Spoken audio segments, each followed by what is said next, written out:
Olá pessoal, meu nome é Guilherme, eu sou do suporte técnico da Autos. No vídeo tutorial de hoje eu vou estar exemplificando como criar uma página de diagnósticos de um device de comunicação. Nesse caso aqui a gente vai estar usando um device Modbus para comunicar com o simulador Modbus via TCP, TCP/IP. Então aqui na aba Devices a gente tem o nosso canal Modbus Master criado. Nos nossos nodes a gente tem o node do simulador com o IP dele, que no caso, como ele está rodando localmente no meu PC, ele é o IP do localhost, que seria esse IP 127.0.0.1. E aqui dentro de Devices e na aba Points a gente tem a nossa variável holding register. A gente vai estar alterando ela e verificando a alteração dela pelo Bluetooth, mas a gente vai estar alterando ela também pelo nosso dispositivo escravo, nosso dispositivo server, que seria o nosso simulador. Então a gente tem essa variável que é uma variável do tipo inteira, então, chamada teste, que está vinculada ao nó do simulador no endereço 40001, que é o endereço padrão de holding register com 4 na frente como prefixo. Então ela é um holding register com o endereço 1 e o access type do Bluetooth é para leitura e escrita. Então o Bluetooth pode ler e escrever essa variável. Então aqui na parte do draw tem alguns parâmetros de diagnóstico que a gente vai estar vendo aqui. Esses objetos são apenas text outputs que eu coloquei para colocar um label na frente do nosso componente. E esse objeto aqui seria um text box. Então você pode fazer no seu exemplo, colocar um text box e configurar desse jeito aqui que eu irei mostrar. Esse primeiro parâmetro é o envio de requisições. Ele não é nada mais nada menos do que um bit que fica alternando conforme as requisições do mestre para o escravo. A gente vai conseguir ver isso nos nossos diagnósticos do escravo, ver os pacotes chegando e esse bit alterando. E o que a gente tem que fazer para pegar esse tipo de parâmetro é clicar aqui no nosso text box, marcar essa caixinha aqui, ó, text.io, nas dynamics dele. No object name tem que estar dessa forma aqui, ó. A gente coloca tá sem aqui, mas para você declarar isso, geralmente você coloca um arroba na frente, mas quando ele aceita o parâmetro, esse arroba some. Mas lembrando que tem que sempre colocar esse arroba na frente. Arroba device.node.simulador, que no caso é o nome do meu nó. Se eu tivesse mais nós, apareceria aqui. Por exemplo, node.simulador. Como eu só tenho o meu node simulador, ele só aparece esse. Ponto novamente, activity, que é a atividade das minhas requisições. Conforme eu estou enviando requisições, esse bit vai estar alterando. Eu coloquei com um máximo comprimento de 9 aqui, mas nem precisa ser tanto, já como ele é só um bit, eu poderia deixar menos campos aqui, mas tudo bem. Aqui é a quantidade de requisições feitas pelo Bluetooth. No campo do parâmetro aqui, sempre o device, o node e o seu nó. O que vai mudar vai ser os seguintes parâmetros. No caso, esse aqui, em vez de activity, é o activity counter. Se a gente vier procurar ele aqui de novo, depois do simulador, esse segundo parâmetro, activity counter, ele é um dado inteiro que vai incrementando cada vez que é enviada uma requisição do mestre para o escravo. Então a gente pode acompanhar esse parâmetro aqui. Aqui é simplesmente um parâmetro de nó desabilitado. Se o nó, no caso nosso simulador, estiver desabilitado, ele vai alterar um bit aqui. Ele altera esse bit disable aqui de 0 para 1. Então quando o nó está habilitado, ele sempre fica em 0. Caso o nó esteja desabilitado por algum motivo, ele vai ficar em 1. Aqui é onde a gente pode identificar ou até mesmo alterar o endereço IP do nosso escravo. A gente pode fazer uma requisição com um escravo com outro endereço de IP. que a gente configurou aqui no nosso Edit Devices, Nodes e Primary Station. Ele está vinculado a esse campo aqui. Então a gente pode alterar esse IP a qualquer momento ou simplesmente apenas monitorar qual é o endereço de IP do nosso escravo.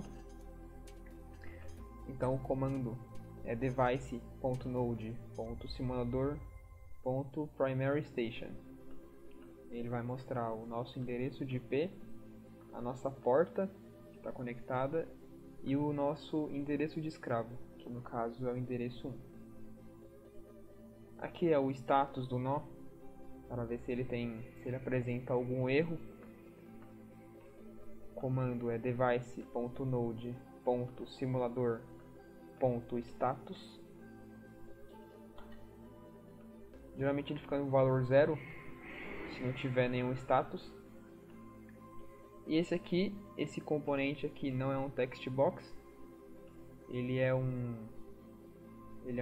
datetime text box. Ele fica aqui nesse campo, é esse objeto aqui. Se quando você selecionar ele vem em branco, então quer dizer que ele está errado, tem que criar de novo. Ele tem que aparecer pelo menos esse campo de horas aqui, mas no meu campo eu coloquei ele para dias, horas e minutos. Eu posso clicar aqui, ó, já pegou de novo, eu seleciono de novo o componente. E aqui, como ele está selecionado, eu posso vir aqui, ó, em Put Mask e mudar esse campo aqui. Eu posso colocar dias, horas, minutos e segundos. E também posso mudar o tamanho.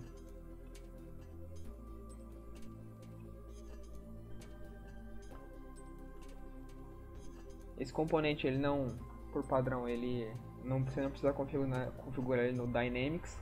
Para você configurar uma hora nele, você simplesmente seleciona ele e aqui no campo Selected Date você vai colocar esse comando, que é o device.node.simulador.last error datetime. Vou colocar ele de novo aqui, ó, para ficar mais intuitivo. Depois de simulador, last error datetime. Beleza? Eu vou dar um salvar aqui. E por último, a gente tem esse parâmetro aqui da minha variável que eu mapeei no meu protocolo Modbus. Que no caso é a minha variável test. Eu posso estar monitorando ela por aqui também. Vou salvar aqui e vou começar a rodar a minha aplicação. Eu vou estar comunicando com o simulador Modbus. Ele já está configurado aqui como escravo, slave, com o IP 127.0.1. Então, primeiramente eu vou ligar ele.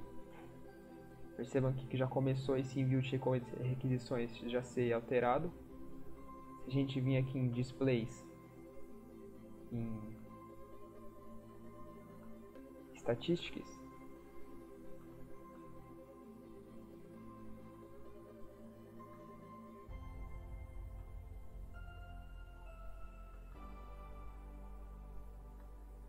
a gente consegue ver aqui, ó,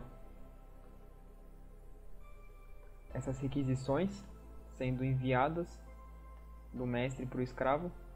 Se você ver, ela acontece ao mesmo tempo em que esse bit é alterado, ó. Você vê os números mudando ao mesmo tempo. Esse aqui é a quantidade de requisições. A gente pode ver ele por aqui, ó. Display.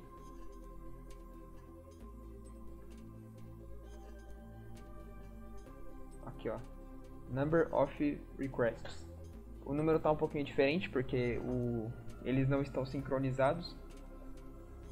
Você vê que o slave acaba recebendo mais requisições. Aqui é por conta do nosso nó. Se o nosso nó tivesse desabilitado por algum motivo, ele estaria com o número 1 aqui. E o endereço da nossa porta é o configurado no no nó do nosso device, que nesse caso aqui é o 127.0.1. Se eu tentasse, por exemplo, mudar esse endereço de IP, colocar 127.0.0.2,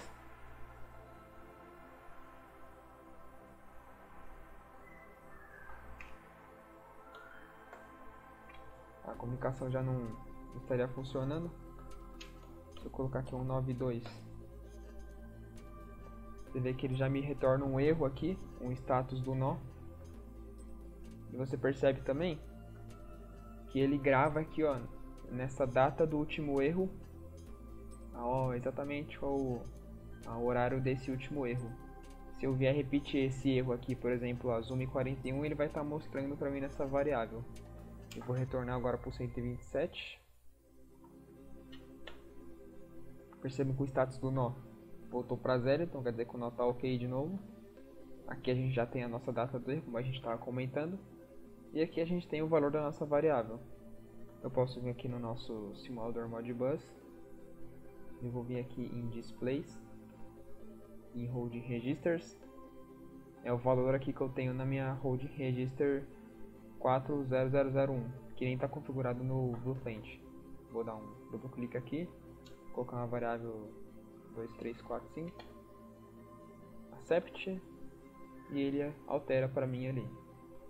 Aqui a gente pode ver uma comunicação com o simulador Modbus e ainda temos acesso a todos os parâmetros. Lembrando que a gente também pode fazer essa parte de controle de parâmetros não somente por uma tela, mas a gente também pode abrir aqui o Watch Time. A gente clica nesse botãozinho aqui, esse ícone que é inicializado junto com a aplicação. Se a gente vir aqui em Watch, ele vai abrir esse visualizador pra gente. A gente pode expandir esse campo device node, nosso simulador, o mesmo caminho que a gente estava dando ali para os nossos parâmetros. E a gente também vai ter acesso a esse mesmo campo de informações aqui. É justamente daqui que a nossa tela está puxando as informações. A gente só colocou isso de uma forma a ser visualizada num display, mas elas também podem ser visualizadas aqui no nosso watch. Aqui a gente tem os mesmos dados aqui, ó, Activity Counter é os mesmos dados. Então é uma forma de estar monitorando o seu dispositivo de comunicação.